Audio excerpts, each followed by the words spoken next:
আল্লাহ তাআলা জান্নাতে পুরুষদেরকে 72 জন করে হুর দেবেন, তাহলে নারীদেরকে কি দেবে? আচ্ছা, এটা কি কোনো মর্যাদার বিষয় হয় যে একজন মহিলা এখানে ফ্ল্যাটে থাকে, ওনার বাসা লাইন ধরে পুরুষরা আসে, বাণিজ্য থাকে?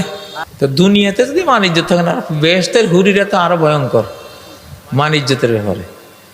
কখনো একটা নারী একাধিক পুরুষের জন্য কোনো ধর্মেই এটা নাই, আর কোন নারীর অন্তরেও এটা নাই, এটা হয় না। নারীরা কখনো একাধিক পুরুষ চায় না, বরং জান্নাতি নারীদের ব্যাপারে সূরা রহমানে তো পড়েছেন কাসিরাতুত তারফাইন, জান্নাতি নারীরা কাসিরাতুত তারফ, তারা তাদের চক্ষুকে স্বামীর উপরে এমন নিবদ্ধ রাখবে, স্বামী ছাড়া অন্য কোনো পুরুষ যদি বিশ্বের 1 নম্বর পুরুষ হয়, জান্নাতের 1 নম্বর পুরুষ হয়, এর কোনা দিয়েও দেখবে না ওরা, এতটা স্বামী ভক্ত ওরা।